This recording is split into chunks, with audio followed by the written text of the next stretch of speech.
Hey YouTube, Joeboy here. So, I talked about this on Twitter, but I realize not everybody follows me on Twitter. And I think that it's worth explaining. Most of you will know I made a video about this recently, that I intended to follow the official release for One Piece for as long as I deemed it worthy, for as long as really I wanted to. That was about a week ago.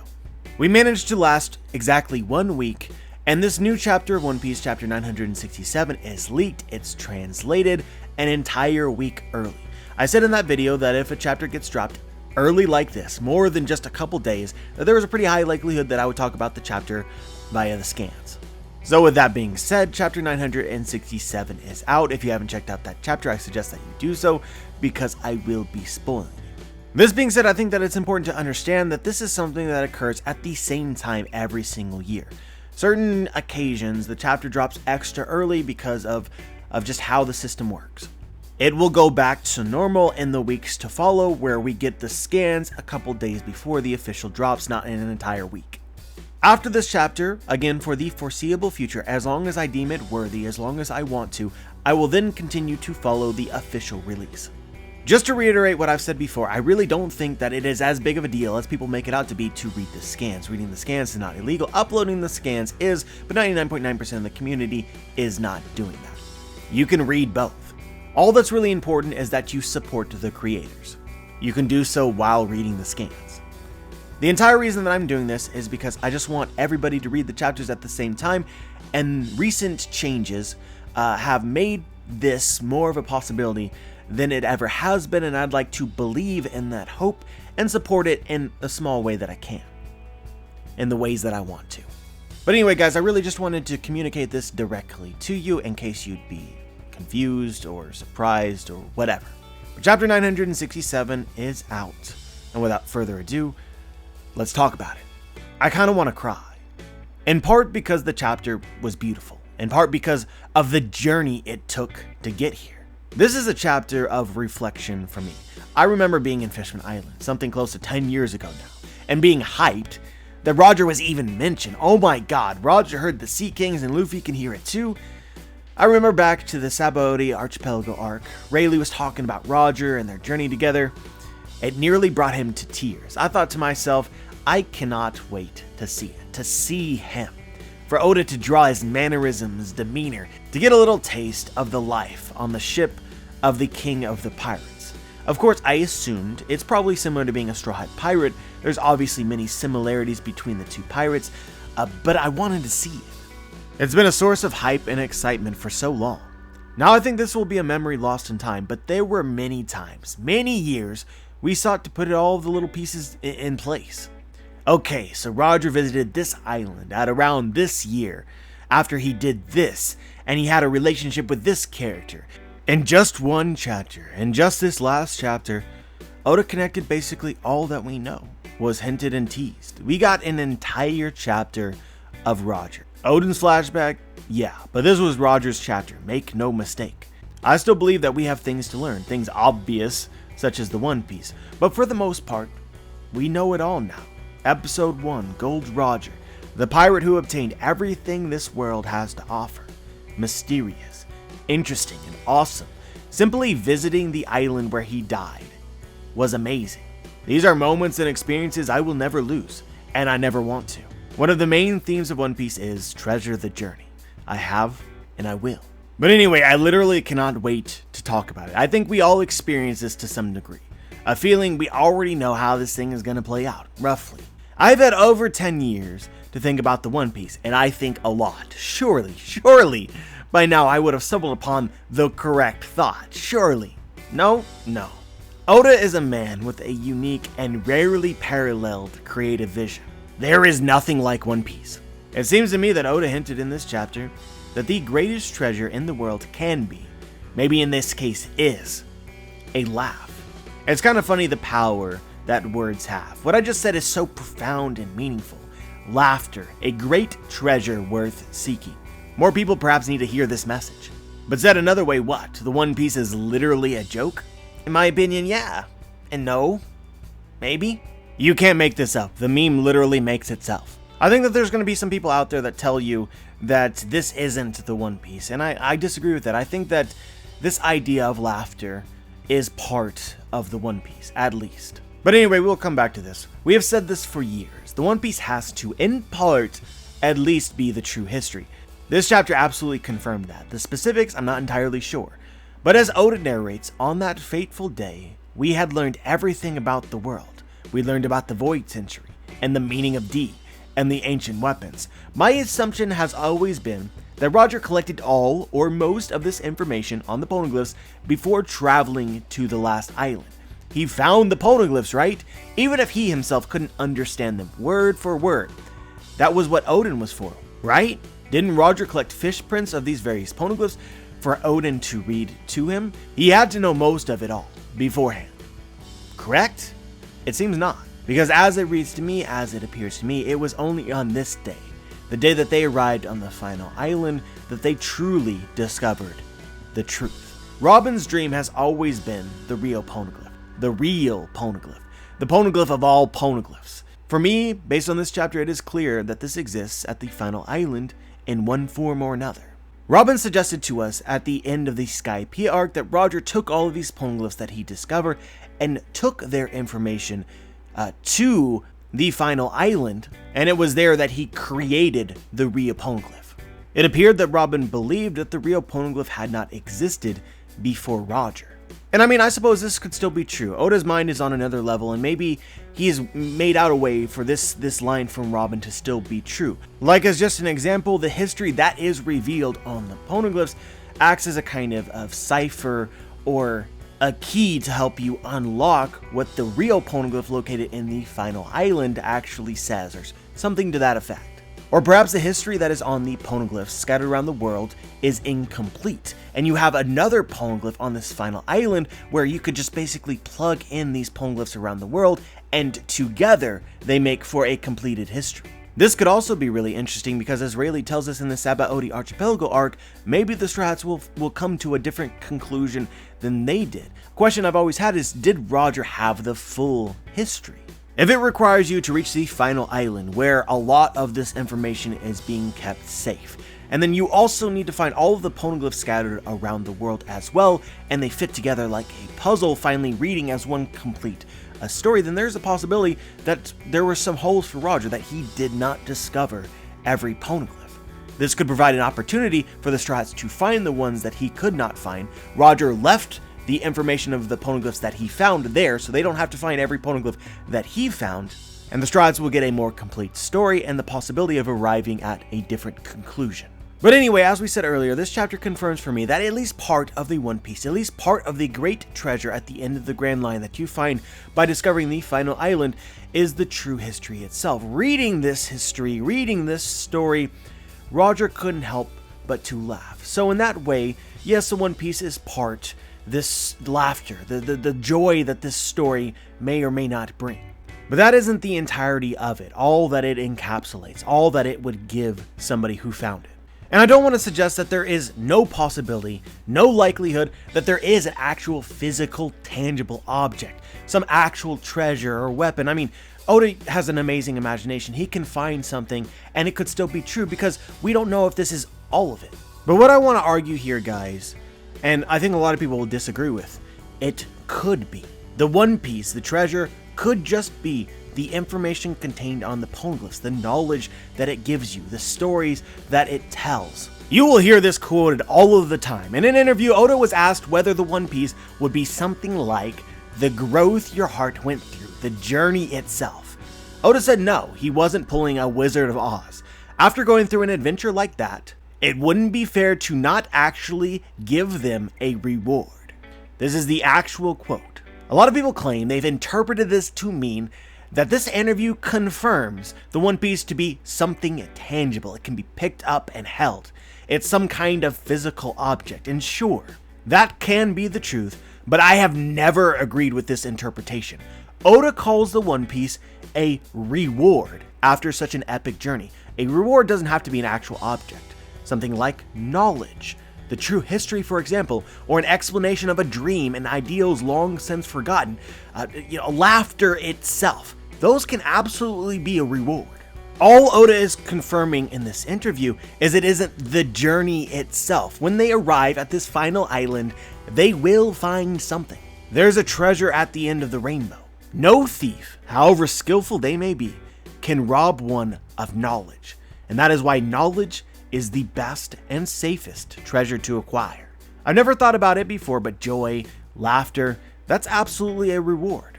Or it absolutely could be a reward. I think people like to put this idea of a reward into a box.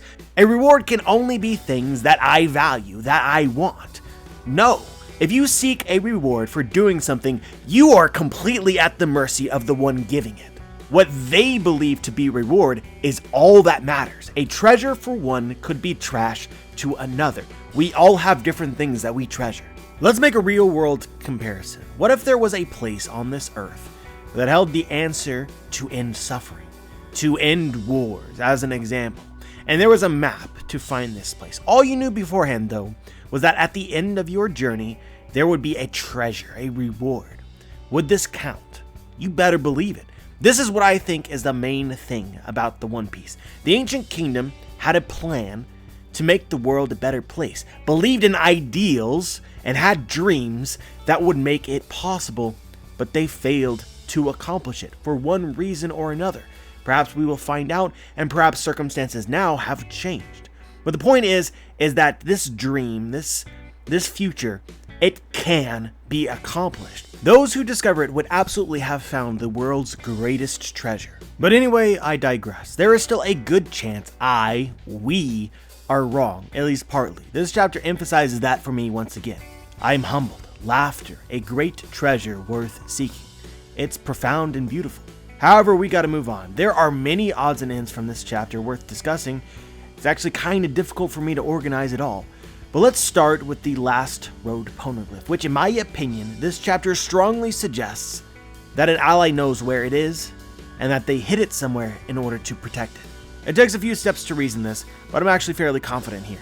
In this chapter, Roger tells us where he found all 4 road poneglyphs. He stole a print of Big Mom's poneglyph, just as the Straw Hats have done. The Minks and Odin revealed to Roger that their 2 countries possess road poneglyphs. Obviously, we knew of the one on Zou, and the other I think we can assume is now in the possession of Kaido, who has kept it in Wano. Roger then tells us he suspects he knows where the 4th one is. I wouldn't hold it against you if you missed this, but we saw the 4th. It was in Revujo Kingdom in Fishman Island, the 2nd poneglyph in the ship graveyard, the poneglyph that is conspicuously no longer there. If you just look at the shading, it's pretty clear that this was a road poneglyph. So let's think about it. Where could it have gone? Remember, Roger started the Great Pirate Era. This was alluded to in the chapter. Roger was going to bring great calamity to Fishman Island after he, quote, opened its borders. When Roger told everyone to go seek the One Piece, Fishman Island was flooded with pirates. It is theoretically possible one group or another stumbled upon this poneglyph and took it during this time period. But this idea isn't without a flaw. Why would they take one, but not the other? Why did they leave the relatively unimportant one, assuming that they couldn't read it and know which one was important or not? By taking one and not the other, I think it assumes that whoever took it knew that this poneglyph in particular was important, and that the other one not at all. If the government had found the poneglyph, obviously they would have taken both and burned Fishman Island to the ground on top of it. I think that this is true for basically everybody. I think that it makes the most sense for Shanks, Rayleigh, or Scopper Gabon, knowing where the poneglyph was and some details about it, to have taken it and protected it. Another decent guess here could be Whitebeard, but this seems less likely to me. Whitebeard doesn't care for stones. However, after the Great Pirate Era began, Whitebeard was the person to save and protect Fishman Island. Perhaps Roger told him where to find some poneglyphs, or more specifically asked him to protect this one. It's possible. Him being dead, the person with this knowledge today would be his crew, perhaps Marco. So yeah, the last stone, in my opinion, seems likely to be in the hands, or the knowledge of its location is in the hands of an ally. Will they give the Straw Hats its location, or let them find it themselves? I'm actually really curious as to what you guys think. I know the easy answer here is that they need to find it themselves, but I think that it could go either way. But regardless, there's been a theory for a long time that Shanks may know where the 4th road poneglyph is. It's in his territory. He is the one protecting it. And this chapter, I think, makes that very, very believable. even more than it was before. And at the same time, I think that it works against the idea that the Fourth World Poneglyph is going to be found in a place like Revujo. Anyway guys, I want to go rapid fire. My quick thoughts on a lot of small and large details from this chapter that I loved or found interesting. Roger in Water 7 was beautiful. I had absolutely no idea Frankie met Gold Roger. Was this hinted at all? If so, I missed it.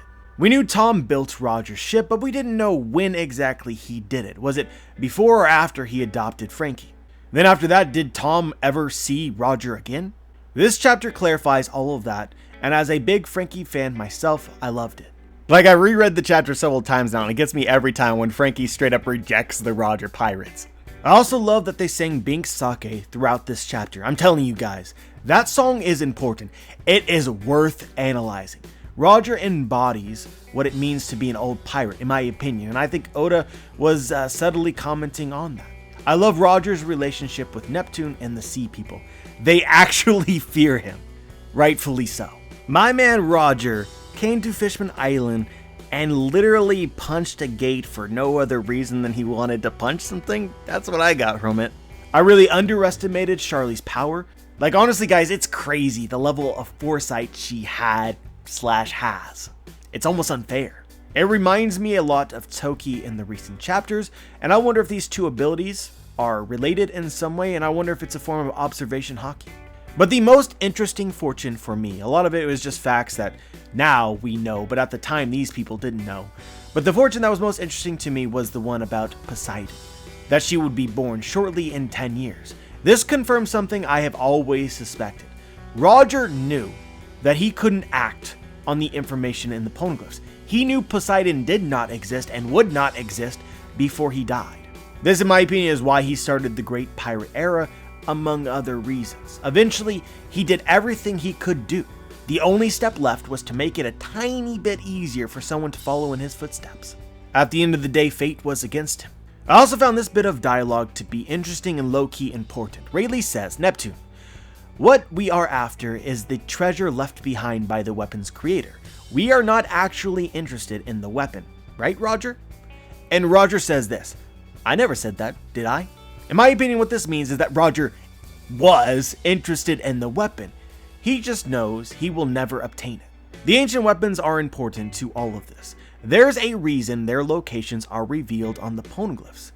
I really believe that the ancient kingdom intended to use the weapons, not as weapons, but as powerful abilities capable of helping change the world.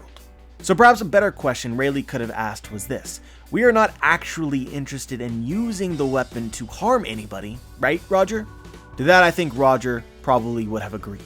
But he is definitely interested in them. We also finally learned, for the first time officially, that Buggy and Shanks did not go to Raftel. A lot of people expected this, and I personally am glad that it's the case. It could have been a little bit more organic, though. Buggy got sick with some made-up sounding disease. I mean, Usopp obviously would have disagreed that it sounded made up, but really, you'll die if you go to that island disease. Okay. A part of me wonders whether Buggy may have been looking for an excuse to leave the ship, and the sickness is a straight-up lie. Regardless, I did like Shanks leaving with him so that they could discover the island themselves together. I'm sad that this did not actually happen. In my opinion, this also further suggests to me that Buggy might be making up being sick. It seems he never really wanted to go to Raftel all that much, and he would have a good idea of Roger's treasure and is not interested in the One Piece either. But if the sickness is real, I kind of fear for Usopp, honestly. You know, where the lies become truth? I very much enjoyed how Oda depicted Odin's departure from Wano. He could have screwed this up and made Odin seem self-centered and heartless, but I think Oda did a good job. We clearly know that this was not an easy decision for him. Not gonna lie, Oda here was pulling at my heartstrings a bit. Heading to Zou, seeing the previous Mink King, to me was really interesting. As I understand it, for example, a mink monkey and a mink rabbit could be a couple and have a child who is a mink goat, or anything really. My assumption here, and if you assume something different or you believe something different, feel free to share, but I assume Adekamamushi and Inuarashi are the sons of this big old sheep. And this created a new thought for me, one I had never considered. Are Inuarashi and Nekamamushi fraternal twins? I mean, they're roughly the same age, and if they were both the child of the previous king, then, they would be twins. Food for thought. And the voice on Zoe. Again, we still seem to not understand it despite thinking that we understand it. I am again trusting the translation here, which may be a mistake. But Odin tells us the island gives off a weird vibe. He then says this: something is here. It feels like something huge is stored here. When we were actually in Zoe with the Strats, I assumed that this feeling, which Momonosuke experienced as well, was the voice of the poneglyph. But that seemed not the case. Momo does not react any more strongly to this feeling, despite being right next to the poneglyph. Roger and Odin here have already encountered a road poneglyph, and I think it wouldn't be a weird, almost unexplained feeling if they had felt it before. Then I assumed, again back in Zoe with the Strats, it must be Zunisha herself, her voice, which creates this feeling. But Roger clearly sees the elephant and claims something is stored here. He doesn't seem to be talking about a voice. And in fact, I doubt Zunisha would just be constantly talking to herself. This might be the biggest drop in the chapter, no exaggeration. I so badly want to speculate the ancient weapon Uranus or some other key object or something crazy is stored here. If this is the case, the Strats absolutely must visit Zoe again. Or, on the flip side, Zoe must travel to wherever they currently are. I speculated this years ago. I expect a tragic death for Zunisha. And certainly, soon, the minks will no longer be able to live there. As my theories go for how this all ends, the fishmen come up from the surface, everybody lives together in peace and happiness, and that would include the minks. The minks need to come down from Zunisha, who's over 1,000 years old. She's old and dying. They need to come down the surface, which means Zunisha herself needs to die. Let your imagination run wild. I could imagine Zoe's death may look a lot like Oars Jr. from Marineford.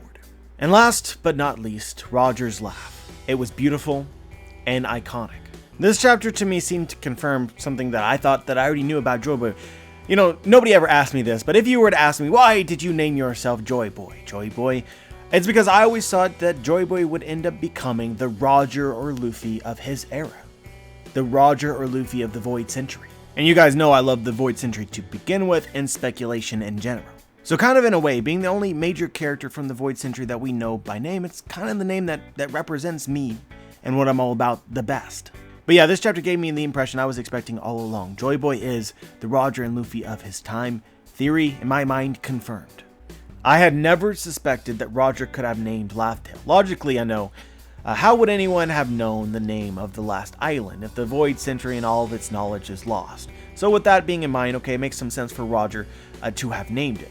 But I always just kind of assumed that the poneglyphs named the island. Roger and his crew just shared the name that they learned on the poneglyphs. Assumptions are at times the enemy of discovery. But yeah, guys, this chapter blew my mind. 10 out of 10. And I expect to see a couple more chapters of Odin's flashback before heading back to Wano. And, it's crazy. What a time to be a fan. But as always, I am curious as to what you guys think. Share your thoughts in the comment section below. Like the video if you liked the video, dislike the video if you disliked the video, subscribe if you want to be notified for my future content, and as always, guys, have a wonderful day.